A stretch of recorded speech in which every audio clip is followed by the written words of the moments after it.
Hello everybody, it's still the master of everything under the sun, and today I'm going to be showing you guys how to use the cloth simulation in Blender 2.58, and I'm going to show you guys how to use it, how to make things look pretty real and pretty nice. Alright, so the first thing you need to do is we need to make our cloth. So if we add ourselves a plane and go up here, I'm going to scale that up just a bit. And I think we're gonna have an object. Let's add two UV spheres. Uh, if you go over to the physics tab, make sure they have some sort of collision so that this actually knows what it's doing. And we will now move that over there. Shift D is to duplicate, by the way. And that looks pretty good. We'll scale this up just a bit. Alright, so now we have this big old cloth and these two balls in which it's going to drape itself over. Um, so what you'll need to do is go over here and click cloth. Right away, if you press Alt A, you can see it doesn't quite work because there's only 4 vertices on our plane. So what we'll need to do is we'll press Tab and press W, and we will subdivide that. I'm going to turn the number of cuts up substantially, probably 8. It's pretty big, so I actually think I'll go to 10. And then, without even changing anything else, if we just want to retry this and press Alt A, we can see it already looks a lot better. It looks like a cloth. It's got, quite a few square edges, and you can see it's really interacting with that, and it's doing just great. So one of the things I'll do now is click Smooth on the shading, so just right there, that looks a lot better all by itself. Next, I'm going to add myself a subsurf modifier. So I'm just going to go add modifier, subdivision surface. Make sure it is above the cloth modifier. That way it is actually applying the cloth characteristics to the subsurfed version. So now if we press A, it'll definitely decrease our frame rate, but you can see that that looks a lot more realistic and a lot more like silk would. Speaking of, if you have this selected and go back over here, you have presets. There's silk, there's cotton, there's denim, there's leather. So if we go to leather, for instance, and render this out, our frame rate's going to be pretty bad. But as you can see, you're not going to see the tiny wrinkles you see in silk and whatnot. As you can see, it's a lot bigger wrinkles. There's only like 4 of them here because it's a lot thicker, a lot stiffer material. That's what these are here, these structural and bending. If you switch over to silk, you can see that bending is almost nothing. And so cotton, denim, all of those. And they're all pretty fun to deal with. Another thing you can do is you can turn up the cloth collision quality, but one of the main things you'll need to do is do self collision. The reason this is important is if, say, for instance, when I'm playing this, this flips over and touches another thing. Without this on, they will actually just go right through each other, and you won't be able to see anything really that is of use to you.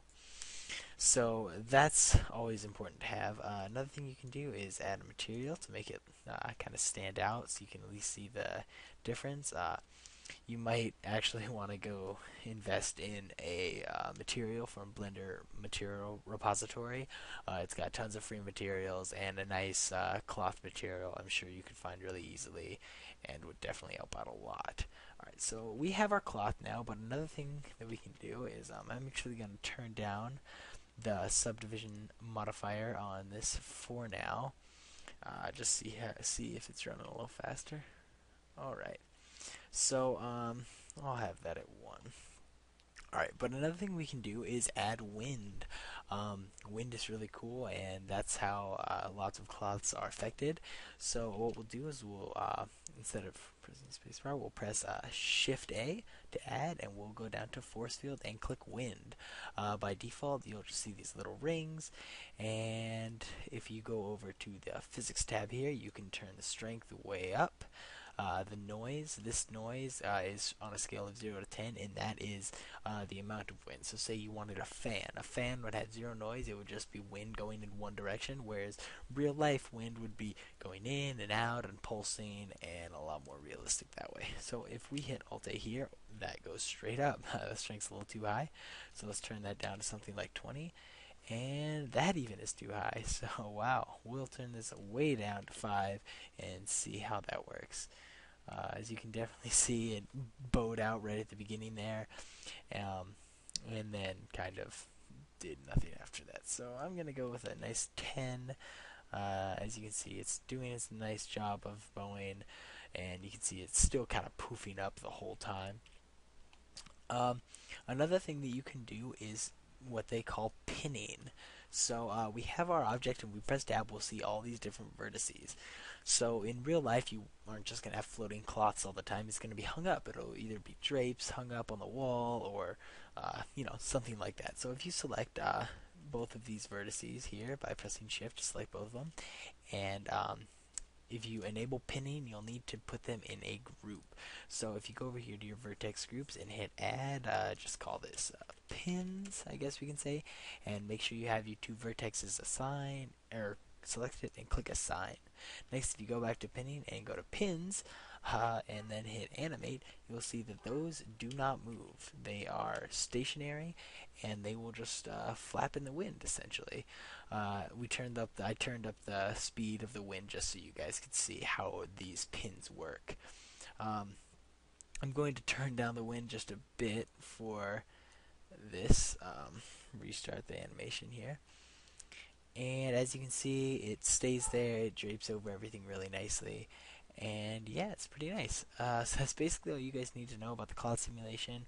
The only real way to make anything look particularly better would be to turn up the steps, but that is also going to dramatically increase your render time. That and the subdivision surface modifier right here are the two main things that will make your scene look a lot better. And that's basically all you need to do. Make sure you have self-collision on or you are going to run into problems. As you can see, when we are back here and the strength was rather high and we animated the sequence. Oh, forgot to turn off that modifier. You can see here you would run into a lot of problems without that self-detection. So yeah, I hope you guys learned some, and if you guys have any questions or suggestions for future videos, just let us know. Thanks.